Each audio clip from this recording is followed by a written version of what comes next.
चीज में। यूं ही आगे बेटियों को नहीं किया जाता हर चीज में। जब भी कोई पूजा घर में होती है तो बेटों को नहीं, बेटियों को याद किया जाता है कि हमारी बेटी को पूजा में बिठाओ। बेटी बाइक जब घर में नहीं लाते हैं कोई भी सामान तो बेटियों को पूजा के लिए बुलाया जाता है। यूं ही नहीं बुलाया जाता। हमारे अंदर शक्तियों का बहुत भंडार है, बहुत अथाह सागर है हमारे अंदर शक्तियों का। लेकिन क्या है, हम उन शक्तियों को भूल गई हैं। हम उन शक्तियों को नहीं पहचानती हैं कि हम उन शक्तियों का उपयोग कैसे करें। उपयोग तो हम कर लेते हैं लेकिन दुरुपयोग कर लेते हैं। हम उनका सदुपयोग कैसे करें, ये बात हमको यहाँ पे जाननी है। अब मैंने क्या बोला कि बेटियां क्या होती है, जो शक्तियों का सागर होती है। अब मेरे को ये बताओ कि सागर की पहचान किस रूप में होती है। सूर्य को हम किस चीज से पहचानते हैं, उसके पास क्या गुण है, तेजस्विता का गुण है। धरती को हम किस लिए जानते हैं, उसके पास कौन सा गुण है, धैर्यता का। अब मेरे को बताओ सागर के पास कौन सा गुण है, विशालता, उसकी गहराई, उसकी गहराई का। और दूसरा सागर के पास क्या है, अच्छा नदियां जो होती है, बाढ़ आता है, जब पानी तेज गिर जाता है तो नदियां अपने बांध तोड़ करके बाहर बहने लगती है। अब बताओ सागर में ऐसी कोई बात होती है क्या, कितनी ही नदियां सागर में आके समेट जाती है। क्या सागर कभी अपनी मर्यादा भूलता है, नहीं। क्या सागर कभी अपनी सीमा लांघता है, नहीं। तो आप लोगों में इतनी शक्तियों का जो समुद्र भरा पड़ा है, क्या हम अपनी मर्यादा लांघेंगे, नहीं। क्या हम शक्तियों का जो सागर अपनी सीमा छोड़ करके भाग जाएगा, नहीं। तो यही चीज यहाँ बताई जा रही है कि हमारे अंदर जितनी भी शक्तियां हैं, शक्तियों का अगर हमको समुद्र कहा है तो हमारा ये जिम्मेदारी, हमारा ये फर्ज बनता है कि हम उस समुद्र को सीमा में बांध कर रखें, हमारी शक्तियों को मर्यादा में पिरो कर रखें। हम अपनी मर्यादा याद रखें तो जमाना अपनी मर्यादा याद रखेगा। अगर सीता लक्ष्मण रेखा क्रॉस नहीं करेगी तो कोई रावण सीता को हाथ नहीं लगाएगा क्या, नहीं। वो भूल सीता माता ने उस समय कर दी, क्या हम दोबारा दोहराएंगे, नहीं। वो भूल सीता माता ने इसीलिए की कि मुझसे लोग सीखें, मुझसे दुनिया सीखे कि मैंने अपनी मर्यादा लांघी तो मुझे क्या भुगतना पड़ा, अपहरण का कष्ट भोगना पड़ा।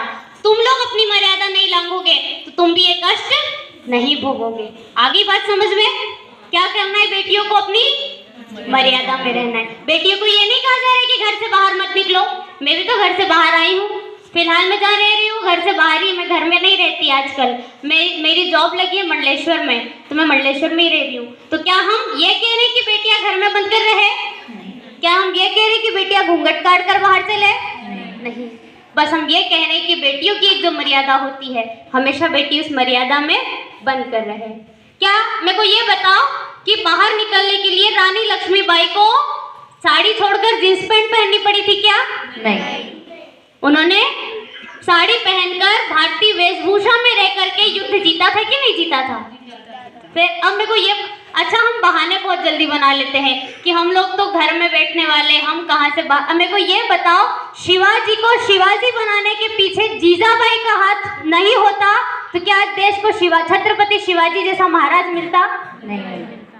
जीजाबाई घर में ही रहती थी ना, कहीं बाहर से तो नहीं आई थी।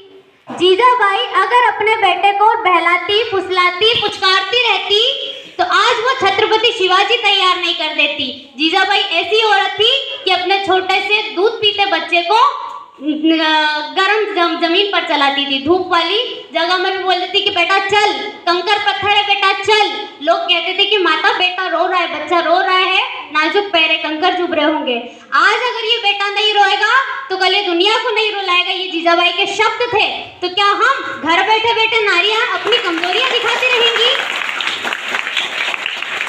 क्या बस हम अपनी कमजोरियां दिखाते रहेंगे कि हम तो घर बैठने वाली बच्चियां, हम क्या कर सकती हैं। दीदी हमने तो पढ़ाई लिखाई ही नहीं की तो हम बाहर जाके कैसे कमाएंगी। मेरे को यहाँ पे मैं एक बेटी को खड़ा करना चाहूंगी जिसका आप क्या नाम है, खड़े हो जाइए, नीला दुपट्टा, हाँ 2 मिनट खड़े होइए, अपना नाम बताइए। आरती सिटोले। मैं चाहती हूँ कि इस बेटी के लिए एक बार तालियां बजा दीजिए। मेरी इससे मुलाकात कुछ ही दिनों पहले हुई है। बुरहानपुर जब हम जा रहे थे ट्रिप में, हमारे साथ ये बैठी थी और बैठ के गई थी। बड़वाल से पहली बार इससे मुलाकात हुई थी और बस इनसे उस दौरान बातें हुई थी मेरी। तब से लगा कि आज तक का मेरा प्रेरणा स्रोत ये बेटी रही है। ये बेटी ने अब ये बेटी खुद अपना परिचय दे, मतलब इसने जब से मैंने इनसे बातें की उसके बाद से इन्होंने मेरे को बताया कि मैंने क्या क्या अपनी लाइफ में स्ट्रगल किया है, मैंने कैसे अपने आप को पाला है, कैसे अपने परिवार को पालती आ रही हूँ। मतलब तब से लेके आज तक उन्होंने जो जो भी किया सब मेरे को बताया कि पढ़ाई के साथ साथ मैंने एक बिजनेस नहीं कई सारे बिजनेस किए हैं, कई सारे काम किए हैं पढ़ाई के साथ साथ, आज भी कर रही हूँ। मैं लाइब्रेरी खोलना चाहती हूँ, लोग इंदौर जाते हैं पढ़ने के लिए, उनको पैसा लगता है, किराया लगता है, मैं अपने बड़वा में ही लाइब्रेरी खोल के बच्चों को पढ़ाऊंगी, उन पैसों से उनके लिए नई नई सुविधाएं लेके आऊंगी। ऐसे ऐसे विचार जरूरी हम पढ़ लिख के ही ला सकते हैं, जरूरी कि हम घर पे बैठे बैठे कुछ नहीं कर सकते। Thank you. तो आप कभी भी इनकी क्लास लो ना